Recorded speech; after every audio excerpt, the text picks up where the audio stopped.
I will certainly give that a major consideration. At least the first phase, subject to all the conditions being met, can be taken as soon as possible. Bangladeshi শ্রমিকদের সুখবর দিল Malaysia, অন্তর্বর্তী সরকারকে পূর্ণ সমর্থন, পুরনো বন্ধুকে ঢাকার রাজস্বিক অভিবাদন।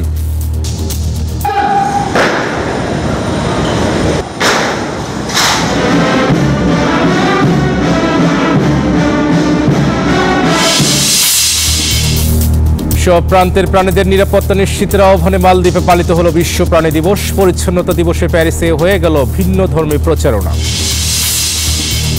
এবং মিশিগানে শারদীয় উৎসব ঘিরে নাচ গানের শেষ সময়ের মহড়ায় মেতেছেন অভিবাসী বাঙালিরা।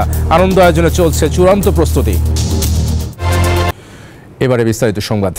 বন্ধু রাষ্ট্র হিসেবে অন্তর্বর্তী সরকারের প্রতি সমর্থন অব্যাহত রাখার কথা জানিয়েছেন মালয়েশিয়ার প্রধানমন্ত্রী আনোয়ার ইব্রাহিম। সংক্ষিপ্ত সফরে ঢাকা পৌঁছে প্রধান উপদেষ্টা ডক্টর ইউনূসের সঙ্গে দ্বিপাক্ষিক বৈঠক শেষে মালয়েশিয়ায় কর্মরত প্রবাসী শ্রমিকদের নানা সংকট নিয়ে সুখবর দেন দেশটির প্রধানমন্ত্রী। আর প্রধান উপদেষ্টা ডক্টর ইউনূস আশা প্রকাশ করেন সামনের দিনগুলোতে দুই দেশের সম্পর্ক নতুন উচ্চতায় পৌঁছাবে। শুক্রবার দুপুরে সংক্ষিপ্ত সফরে ঢাকা পৌঁছান মালয়েশিয়ার প্রধানমন্ত্রী আনোয়ার ইব্রাহিম। জুলাই বিপ্লবের প্রেক্ষাপটে গঠিত অন্তর্বর্তী সরকারের দায়িত্ব গ্রহণের পর কোনো দেশের সরকার প্রধানের এটিই প্রথম ঢাকা সফর। বাংলাদেশের দীর্ঘদিনের পরীক্ষিত বন্ধু রাষ্ট্রের অতিথিকে বিমানবন্দরে স্বাগত জানান প্রধান উপদেষ্টা ডক্টর মোহাম্মদ ইউনূস। এরপর দুই নেতা তাঁদের বন্ধুত্বের নিদর্শন হিসেবে একই গাড়িতে চড়ে দ্বিপক্ষীয় বৈঠকের ভেন্যুতে যান। রাজধানীর একটি 5 তারকা হোটেলে দ্বিপক্ষীয় বৈঠক শেষে মুখোমুখি হন গণমাধ্যমের। মালয়েশিয়ায় কর্মরত 18,000 বাংলাদেশি কর্মী সহ জনশক্তি ইস্যুতে বেশ কিছু সুখবর দেন সফররত মালয়েশিয়ার প্রধানমন্ত্রী। 18,000 at the first phase. Once we satisfy, I think we do it at the fast track, fast phase. It's very important. And the other issues on investments, of course, we have Malaysian companies here and Bangladeshi companies in Malaysia. I think what we need to do if we want this sort of comprehensive strategic partnership. অন্তর্বর্তী সরকারের প্রতি পূর্ণ সমর্থন জানানোর পাশাপাশি ছাত্র জনতার আকাঙ্ক্ষা পূরণে সরকার সফল হবে বলেও আশা প্রকাশ করেন Anwar Ibrahim. Back to Bangladesh is nothing as compared to your strength. There is passion for the poor, marginalized and for the people. এদিকে ঢাকায় পুরনো বন্ধুকে স্বাগত জানাতে পেরে উচ্ছ্বাস প্রকাশ করেন প্রধান উপদেষ্টা ডক্টর ইউনূস। সামনের দিনগুলোতে মালয়েশিয়ার সঙ্গে দ্বিপাক্ষিক সম্পর্ক নতুন উচ্চতায় নিতে দুই দেশই সম্মত হয়েছে বলে জানান অন্তর্বর্তী সরকারের প্রধান। We broadly had discussed 3 core areas of cooperation: political, trade and investment, cultural and humanitarian. We discussed the issue of safe repatriation of the forcibly displaced Myanmar nationals to Myanmar. We requested the Prime Minister to persuade Rohingya repatriation issue in ASEAN fora so that this protracted crisis is resolved at the soonest. কর্মসংস্থান তৈরি, visa সহজীকরণের বিষয়েও জোর দেওয়া হয় এই সংক্ষিপ্ত সফরে। বৈঠক শেষে বঙ্গভবনে রাষ্ট্রপতির সাথে দেখা করতে যান মালয়েশিয়ার প্রধানমন্ত্রী। মারুফা রহমান, নিউজ 24, ঢাকা। বিশ্বের সব প্রান্তের প্রাণীদের নিরাপত্তা নিশ্চিতের আহ্বানে দেশে দেশে পালিত হলো বিশ্ব প্রাণী দিবস। সচেতনতা বাড়ানোর প্রত্যয়ে 4 অক্টোবর মালদ্বীপেও ছিল নানা আয়োজন। মালদ্বীপ থেকে ইমরান তালুকদারের পাঠানো তথ্যচিত্রে ডেস্ক রিপোর্ট। পশু পাখি ও প্রাণীদের সুরক্ষায় প্রাণীকুলের অধিকার এবং কল্যাণের জন্য দ্বীপ রাষ্ট্র মালদ্বীপে পালন করা হয় বিশ্ব প্রাণী দিবস। 4 অক্টোবর দিবসটি উপলক্ষে মালদ্বীপের প্রাণী সম্পদ মন্ত্রণালয় বিভিন্ন অনুষ্ঠানমালার আয়োজন করে। গভর্নমেন্ট এখন একটা ক্যাট শেল্টার ওপেন করতেছে পাশের একটা সিটিতে, তো এটা গভর্নমেন্ট ফান্ডেড এবং ওখানে হচ্ছে আমরা এনকারেজ করছি, গভর্নমেন্টকে সাপোর্ট দিচ্ছি।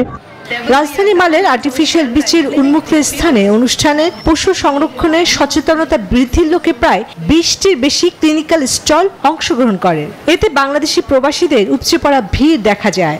I was shouting at him in his own language and he was confused. There was this foreigner shouting at him. He didn't really know why, and he slowly walked away. প্রাণীদের সংবেদনশীল প্রজাতি হিসেবে গণ্য করা হয় এবং তাদের কল্যাণে প্রাপ্য অধিকার সংরক্ষণের জন্য হয় আলোচনা, যা জনসচেতনতা এবং শিক্ষার মাধ্যমে বিশ্বকে গড়ে তুলতে ও সকল প্রাণীর নিরাপত্তা নিশ্চিতকরণ করা হয়। Desk report, news 24। যেখানে সেখানে ফেলবেন না বর্জ্য। বিশ্ব পরিচ্ছন্নতা দিবস উপলক্ষে এমন প্রতিপাদ্যে ফ্রান্সের রাজধানী প্যারিসে হয়ে গেল ভিন্ন ধর্মী প্রচারণা। প্যারিসে সলিডারিতে আজই ফ্রান্স সাপ আয়োজনে পরিচ্ছন্নতা কার্যক্রমে বাংলাদেশিদের অংশগ্রহণ দেখে মুগ্ধ ফরাসিরা। পরিবেশকে বিবেচনায় না রেখে একটি সুন্দর পৃথিবীর অস্তিত্ব কল্পনা করা যায় না। পরিবেশ রক্ষায় সচেতনতা বৃদ্ধির লক্ষ্যে প্যারিসে অভিবাসী বান্ধব সামাজিক সংগঠন সলিডারিটি অজি ফ্রান্সের উদ্যোগে বিশ্ব পরিচ্ছন্নতা দিবস উদযাপন করা হয়েছে। নেওয়া হয়েছে নানা কর্মসূচি। পরিষ্কার পরিচ্ছন্নতা দিবস উপলক্ষে আমরা আজকে 18 প্যারিসের পত্র এলাকা আমরা সবাই পরিষ্কার ও পরিচ্ছন্নতা করেছি। আমরা সবাই এখানে উপস্থিত হয়েছি আমাদের ভবিষ্যৎ প্রজন্মকে একটা সুন্দর পৃথিবী উপহার দেওয়ার জন্য। কর্মসূচিতে প্যারিসের 18 শহরে বিভিন্ন সড়ক ও পার্কে পরিচ্ছন্নতা কার্যক্রম পরিচালিত হয়। আয়োজিত কর্মসূচিতে ফ্রান্সে বসবাসরত বাংলাদেশি সহ বিভিন্ন দেশের প্রায় 2 শতাধিক অভিবাসী এতে অংশগ্রহণ করেন। যুক্ত হয়েছি সলিডারিটি আজ ফ্রান্স সাফের উদ্যোগে। আসলে প্যারিস এমনিতে অনেক সুন্দর শহর, এখানে নতুন করে আর পরিষ্কার পরিচ্ছন্নতার বিশেষ কিছু নাই, যাতে করে আমরা মানুষকে পরিষ্কার পরিচ্ছন্নতার বিষয়টা গুরুত্বটা বোঝাতে পারি। পরিচ্ছন্নতা কার্যক্রমে লাল সবুজের অংশগ্রহণ দেখে মুগ্ধ ফরাসিরা। C'est Solidarité, c'est le CSP 75 sans-papiers de Paris. Nous avons répondu à l'invitation de Solidarité Asie France pour le nettoyage d'aujourd'hui. শহরকে পরিচ্ছন্ন রাখতে যত্রতত্র ময়লা আবর্জনা ফেলার থেকে বিরত থাকার পাশাপাশি জলবায়ু পরিবর্তন মোকাবেলায় প্রতিনিয়ত সচেতন থাকতে হবে। তাতেই অর্জিত হবে বিশ্ব পরিচ্ছন্নতা দিবসের সার্থকতা। Desk report, news 24। দুর্গা উৎসবকে কেন্দ্র করে 7 সাগরের ওপারে যুক্তরাষ্ট্র মিশিগানে মেতেছেন বাংলাদেশিরা। সনাতন ধর্মাবলম্বী পরিচালিত মন্দিরগুলোতে চলছে আনন্দ আয়োজনের চূড়ান্ত প্রস্তুতি। যুক্তরাষ্ট্রের মিশিগান থেকে জুয়েল খানের প্রতিবেদন।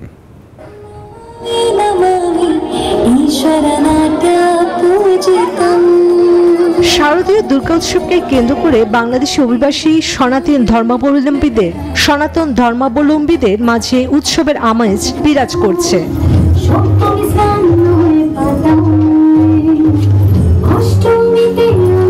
দুর্গোৎসবে বিনোদনের আয়োজন ঘিরে মন্দিরে চলছে আনন্দ আয়োজনের চূড়ান্ত মহড়া। নানা বয়সী নৃত্যশিল্পীরা মহড়ায় অংশ নিচ্ছেন। অনেক ট্রেডিশনাল দলীয় নৃত্য, একক নৃত্য, সুন্দর সুন্দর গান, মার আগমনের নাচ, গান, ধনুচি নৃত্য। আমাদের ধনুচি নৃত্যটা খুবই স্পেশাল। আমরা বাঙালিরা হচ্ছে খুব বেশি উৎসব পালনে ব্যস্ত, উৎসব করতে চাই সুন্দরভাবে নির্মল আনন্দের জন্য। সো এই বিদেশ মাটিতেও আমরা সেই পূজাটা করছি। যুক্তরাষ্ট্রের মিশিগানে বাংলাদেশি অভিবাসী পরিচালিত ডেট্রয়েট দুর্গা টেম্পল, ওয়ারেন শহরে কালীবাড়ি মন্দির ও শিব মন্দিরে 3টি মন্দিরে দুর্গা পূজার অনুষ্ঠিত হবে। মন্দিরগুলো বাইরে চলছে সাজসজ্জা, আর ভেতরে নাচ, গান, নাটক সহ নানা আয়োজনের চূড়ান্ত প্রস্তুতি যেন একে অন্যকে ছাড়িয়ে যাওয়ার প্রতিযোগিতায় নেমেছে। Desk report, news 24। মাত্র 70 রিয়াল বেতনের একজন অভিবাসী বিক্রয় কর্মী হিসেবে ওমানে এসে 24 বছরে আবু ইউসুফ হয়েছেন শীর্ষ ব্যবসায়ী। দেশের বৈদেশিক মুদ্রার অন্যতম উৎস রেমিটেন্স প্রবাহে রাখছেন গুরুত্বপূর্ণ ভূমিকা। বৈধ পথে দেশে বার্ষিক $1 লাখ মার্কিন ডলারের বেশি রেমিটেন্স পাঠিয়ে একাধিকবার নির্বাচিত হয়েছেন সিআইপি। ওমান, সংযুক্ত আরব আমিরাত, যুক্তরাজ্যে নানাবিধ ব্যবসা বাণিজ্য বিস্তৃত করছেন ওমান বাংলাদেশি প্রবাসী। ফেনী কলেজে গণিত বিভাগের 3য় বর্ষের শিক্ষার্থী থাকাকালীন মধ্যপ্রাচ্যে গিয়ে ইলেকট্রনিক্স কোম্পানির শোরুমে কাজ শুরু করেন বিক্রয় কর্মী হিসেবে। 6 বছর চাকরি করে ওই কোম্পানির একটি ইলেকট্রনিক্স শপ মাসিক চুক্তিতে নিয়ে ব্যবসা শুরু করেন। এরপর একক মালিকানাধীন আল বারাকা গ্রুপ গড়ে তোলেন আবু ইউসুফ। বর্তমানে আমার চেষ্টা হচ্ছে ইউকে এবং ইউএসএ, এই 2টা জায়গাতে আমাদের প্রচুর বাংলাদেশি থাকে।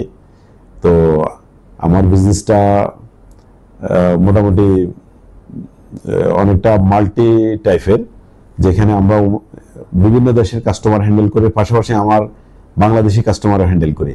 আলবারাকায় কর্মরত রয়েছেন 310 জন বাংলাদেশি।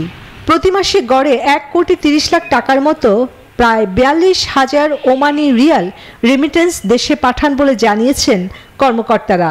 স্যালারির মাধ্যমে আমাদের বৈধ চ্যানেলে বাংলাদেশের রেমিটেন্স পাঠানো হয়। বাংলাদেশে যেসব পণ্য রয়েছে, fruits, vegetable, garments, luggage, footwear, এইসব জিনিসগুলো আমরা এখানে আমদানি করে থাকি। কোম্পানিতে আমাদের ট্রান্সপোর্ট পাচ্ছি, আমাদের জরুরি প্রয়োজনে আমরা কোথাও টাইম দিতে পারতেছি। ইভেন আমাদের পারিবারিক জরুরি কোনো মুহূর্তে আমরা দেশে যাইতে পারতেছি, আসতে পারতেছি। বর্তমানে আলবারাকা গ্রুপে 6টি সুপার শপ রয়েছে। ওমানে ব্যবসা বাণিজ্য সহ বিভিন্ন খাতে ভারতীয়দের আধিপত্যের বিপরীতে বাংলাদেশিদের পিছিয়ে পড়া দেখে একজন সফল ব্যবসায়ী হতে তিনি অনুপ্রাণিত হন। মূল স্পন্সর শেখ আমার এবং শেখ আলীর বিশ্বাস আস্থা অর্জন করতে পারার কারণে আবু ইউসুফকে আলবারাকা গ্রুপ প্রতিষ্ঠা করতে সহায়তা করেন তারা। চন্দ্রা, নিউজ 24। আরাফাত রহমান কোকো স্মৃতি সংসদ ক্রিকেট টুর্নামেন্ট 2024-এর প্রীতি ম্যাচ চীনে অনুষ্ঠিত হয়েছে। আরাফাত রহমান কোকোর স্মরণে ম্যাচে গুয়াংজু একাদশ এবং শেনজেন একাদশ অংশ নেয়। 1 অক্টোবর চীনের গুয়াংজু শহরের ফুসান খেলার মাঠ ম্যাচটি অনুষ্ঠিত হয়। আয়োজন করে আরাফাত রহমান কোকো স্মৃতি সংসদের বৃহত্তর চীন শাখার নেতা কর্মীরা। গুয়াংজু একাদশের দেয়া 86 রানের টার্গেটে ব্যাট করতে নেমে নির্ধারিত 8 ওভারে 4 উইকেট হারিয়ে 89 রান তুলে জয় পান শেনজেন একাদশ। পুরস্কার বিতরণী অনুষ্ঠানে উপস্থিত ছিলেন আসিফ হক রূপু, মোহাম্মদ রুহুল আমিন, মাসুদ আহমেদ, মোহাম্মদ সাখওয়াত হোসেন কানুন, সালাউদ্দিন রিক্তা সহ আরও অনেকে। প্রীতি ক্রিকেট টুর্নামেন্ট শতাধিক বিএনপির বৃহত্তর চীন শাখার নেতাকর্মী সহ প্রবাসী বাংলাদেশিরা অংশ নেয়।